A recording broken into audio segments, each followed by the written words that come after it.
Hey, it's Anna Fields, your resident Annophile, here to give you your fix of anime philosophy. It's going to look slightly different this time, guys. I will be doing a live reaction of anime philosophy. If you guys like it, then please like the video, comment, and subscribe because that helps out the channel. Please. Also, you know, I'm just going to be, kind of winging it because this is a live reaction. Please give me any feedback that you guys can. Without further ado, let's get into the video.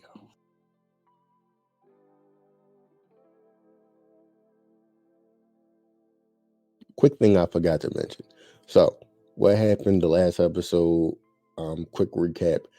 Uh, Ichigo, plot twist, killed the Soul King, right? So, Yuhabak manipulated him via the blood, the Quincy blood that's in Ichigo, right? Because of his mother.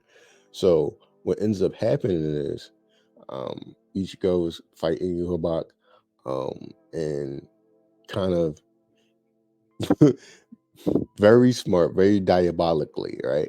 Yuhaba shows Ichigo that the Soul King has been impaled by Yuhabak's sword. So Ichigo tries to grab it and pull it out, but then Yuhabak had laid that trap for him. So there was traces of his Quincy energy blood in the sword. So when Ichigo goes to try to pull it out, he actually kills the Soul King because his Quincy blood reacts to Yuhoba. And I'm not gonna lie, that was crazy. That was insane. With this episode, I really don't know what to expect. So prior to us getting to the scene right here, um, we have Captain Ukutake, the one that's always like sick with the white hair. Um, he was saying that he could help out in some way, and he start saying this chant, um, saying this. It sounded like it was a chant for like a prayer to some sort of deity. Actually, let me go back. Migihama-sama. I don't know who Migihama is. Like, I'm actually gonna have to look that up. But I'm guessing there's some sort of deity. Even though I'm like, I don't know how that works in Bleach exactly. Wish I read the manga. Okay. Well, we'll get back to the portion that we're at. Uh, enjoy the show.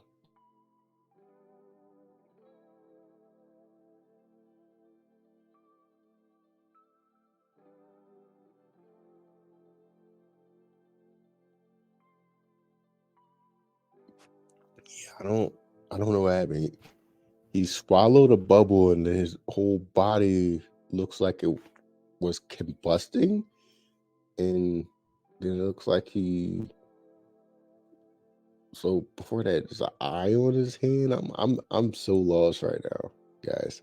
I am going on a trip right now. So then he like morphs into the thing that was facing him.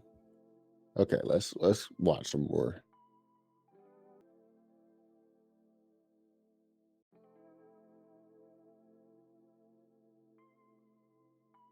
Quick lesson: respect your elders, man. He deserved that. He deserved that because he was talking greasy to that old lady, and in all actuality, could have just let that thing go. You know, he didn't have to become antagonistic and fighter. Hey, um, could have said, "Please say excuse me," but I don't know. Even that would have been like being a dick because it really wasn't that big of a deal. But yeah, just desserts.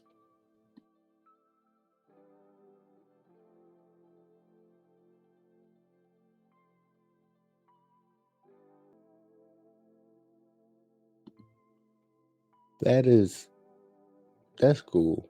Like to have somebody say, "Look, I see you got all this pent up frustration. Why don't you become a soul reaper with me, a squad member with me? That way you could kill two birds with one stone. You could get paid and you could fight." Like that's just like showing like there really are like solid individuals in this world where it's like they will see stuff in you that other people will see as like negative qualities or traits, and they will try to help you create something constructive out of it and become a productive person. Um, that was cool. All right, let's see what young Ukitake does next.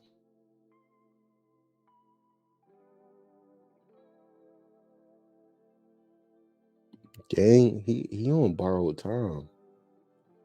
I was always wondering why this man coughed like that. So he was sickly most of his life. So pretty much, probably since his birth. And Migihama, the one that saved him, I'm guessing was the same person who was in that revelation. That was him, like actually saving his life and helping him health wise in some ways. And I still don't know exactly what he did, but he gave him like another lease on life. But it seems like he's on borrowed time, and eventually it's all going to come crashing down eventually. And who's to say how long he actually has? Because this is a flashback, and now Ukitake is however however old he is, but he still has the same symptom of coughing. Yo, old man Yama is so funny. Like, all right, so we all know that man Yama, like Ukitake and the now head captain, right? Those were his best students. And for him to say that they're green and they have potential is funny because that's just his way of saying, yo, they are sharp, but I I don't know. I feel like elders or older people in our lives always try to like not diminish us. And it does feel like they're diminishing us sometimes, especially when they say these comments, like in a way that's audible and like hearable for us. But it's like they're trying to tap into things that we don't see yet. Like, so they're trying to push us a little bit further beyond the break. So it's like we can understand what limitations are and also understand ourselves better through, going through fights and actually going through the fire because it is a different version of you who comes out of that process. So it's like a lot of times they do the things they're doing as a means of sculpting or pruning or refining. And I don't know, it's interesting. But old man Yama, it's good to see that man. He was husky back in the day. Ha, still can't believe he died. Come on, Okitake, tighten up.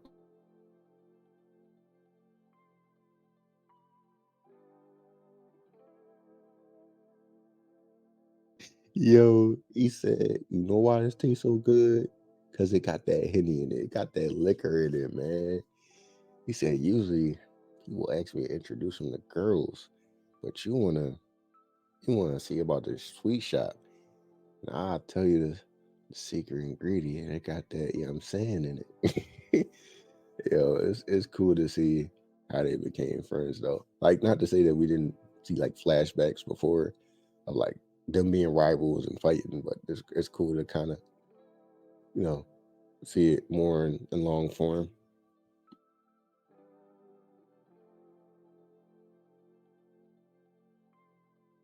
Right, let's go.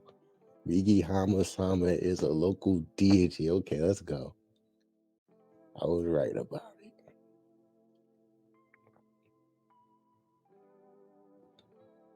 Okay. So what was he a deity of? So I know what location, the East 76 Rukan district, but what was he a deity of? Let's see.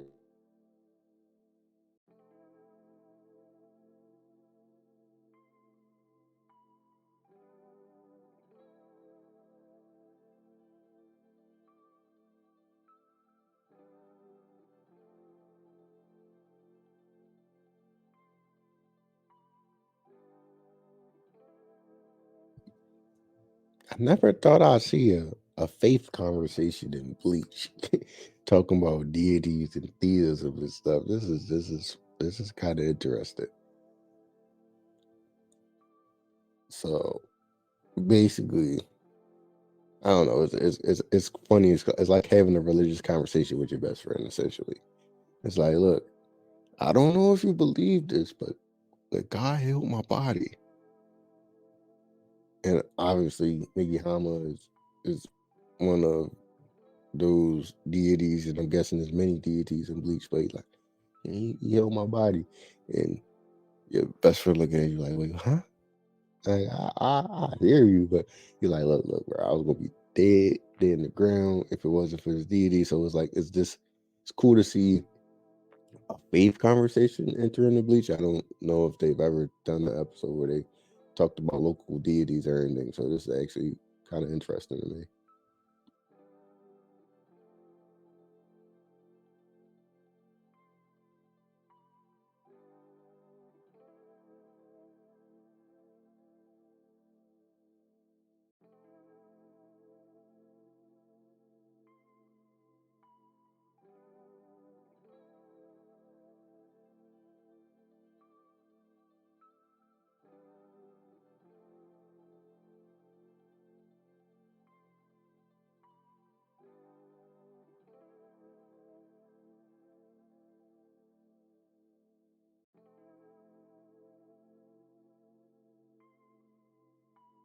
And if I die, you could just replace me with a captain that you deem more worthy than me. Sounds like a fair trade-off, right? So I don't know what I feel like. Ukitake really stood on business right there. Also, it's just like it's kind of a nod to like I don't know if you ever see people who have like diseases and stuff like that, and who fight through it despite all that. They kind of push because it's like, look, I feel like I'm on borrowed time anyway, but I'm not gonna die easy because I'm a fighter. Because I came into this like fighting, you know. So it's like, what's more fighting? And that's kind of like the mindset they locked into. Is like, my whole life has been a fight. My whole life has been a struggle. And if you haven't necessarily been in circumstances like that where you have like a debilitating disease or an ongoing disease, so like, look, and then I'm just gonna keep fighting because what else do I have? That's cool.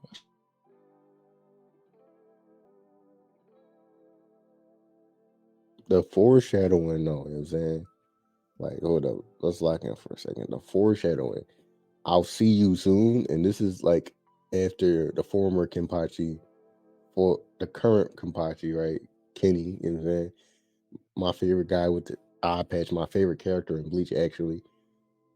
And she knew she was going to that battle knowing she was going to die because she needed to awaken Kenny to the point where he could use his Shikai and his Bankai and he can fight at the level that everybody knew he could because subconsciously he was holding himself back.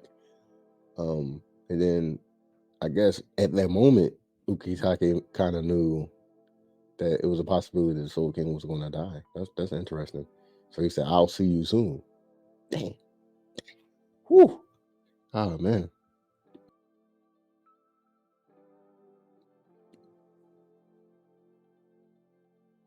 Hmm. Um.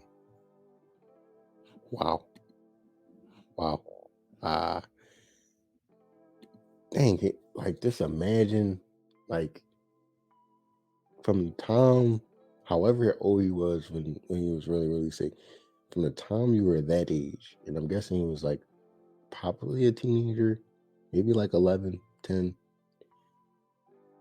Well, in Soul Society years, and it's like, yeah, I'm gonna die eventually, and I'm gonna die in the servants of Soul Society, and I'm gonna be the organ donor essentially. Like I'm on borrowed time. It's like he knew it, like he knew it early, and it's like we kind of get to see through the phases of his life how he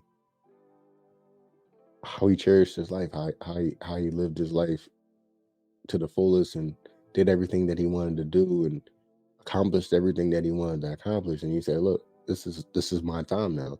This is my time to be the Soul King's right arm, to be what the Soul Society needs at this moment."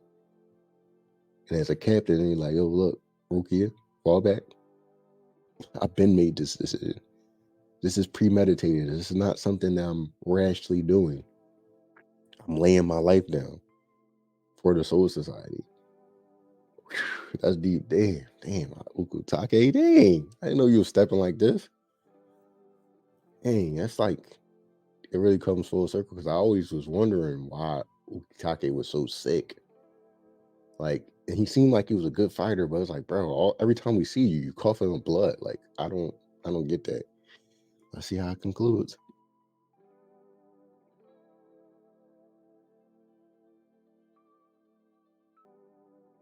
It was dope. That was dope.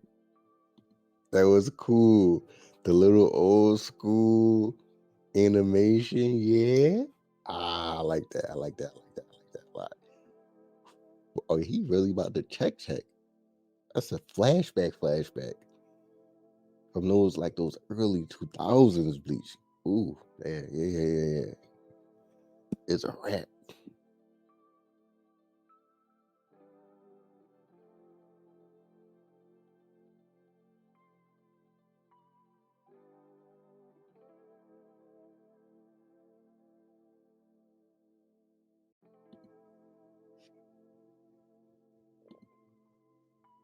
There are two types of battles: battles to protect life and battles to defend one's honor.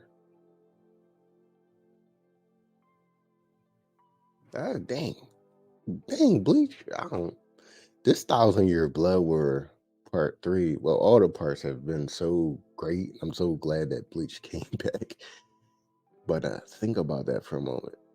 Like, so there's some battles in our lives are to protect our loved ones that we fight on behalf of our loved ones. If you're a provider for your family, if you actually got to go out and fight somebody to protect your family, if you have to be the strong person when a person dies in your family, right? These are battles that are done in the service of other people. Um, you being that rock. And then there's times where you got to be a rock for yourself, right? Where you have to defend your own honor, right? Whatever that might mean, whatever principle that is. Like your principle might be, I don't want anybody in my immediate circle to be harmed by my foolish actions. So when I do something foolish, I'll do it by myself or something along those lines. But you get the point. Pretty much when you're trying to defend your own honor or your own principles, this is an individual type of thing. It's not a connective thing. It's not connected to other people. It's connected to your internal source, your purpose, your why, your reasons, your philosophies, your rituals, your religion, essentially. Because I always say that religion is the things that you ritualistically practice. Because essentially that's who you are. That's your makeup. So Take, in essence, he was in service of Mikihama-sama, and for him, he was always on borrowed time. So everything that he's done has been leading up to this moment where he sacrifices himself. Like Mikihama so graciously gave him that second lease on life. He's like, look, I'm gonna give this life back in the service of the Soul Society. And this is for my honor. This is for what I believe is right. I believe the Soul Society is right. So I'm gonna give my very life for this thing. Oh, that's deep. Oh, that's deep.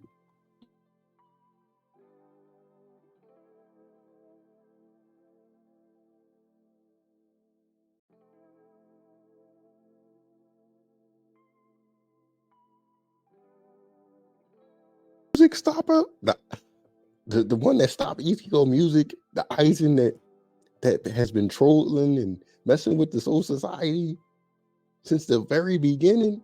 You know what I'm saying? Like, oh my God, Aizen was a problem. Look, I know that this man got done back in the last Bleach iteration, but man, Aizen is a problem. Like this man is so calculated, so nasty, so slick, so clever. He gotta be one of the top anime villains just from a planning and plotting standpoint. He got done in the end, but like Aizen, oh man, I gotta see how this conversation go down. Oh, I'm so hyped.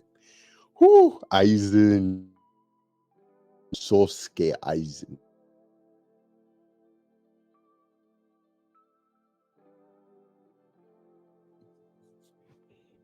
That's crazy work. So Soul Society, Reco Mundo, in the land of the living, aka our existence, is about to get wiped. That's wild.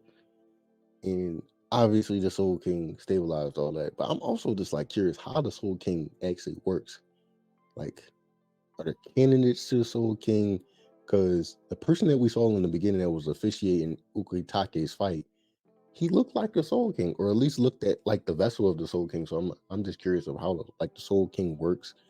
Um, please, if anybody reacts to this, please do not spoil me in the comments. Please do not. Um, but that's interesting.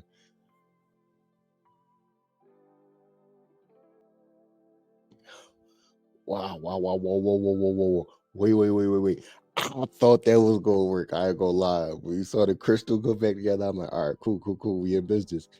You reach like, oh, did it work? Did it work? Or him did it work? Nah. It didn't work. You Bach about to turn on the heat again. He about to start whooping all of them. Ah man, this is such dire straits. I don't know what they about to do. I don't know what's their move. What is left to them.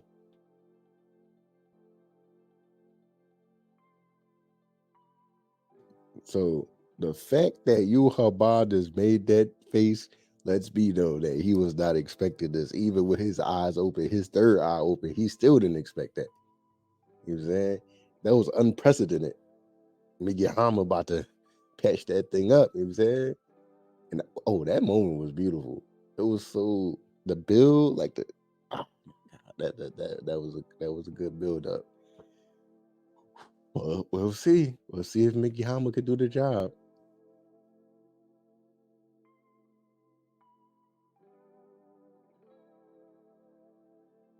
Well, Aizen still saying, he said, yo, you think I want to help you when you about to step on your basically I'm guessing that that Aizen is about to say, yo, what's in it for me? Like honestly, why would I help you guys? Like y'all show me a way. Like obviously Aizen gonna have his way, but like do our point. Like what's in it for me? You think I want to breathe the stinky air of the soul society that's about to die? Mm. Mm.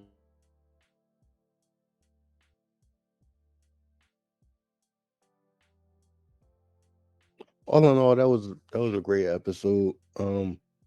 Saw some things from Ukitake's life that I haven't seen before.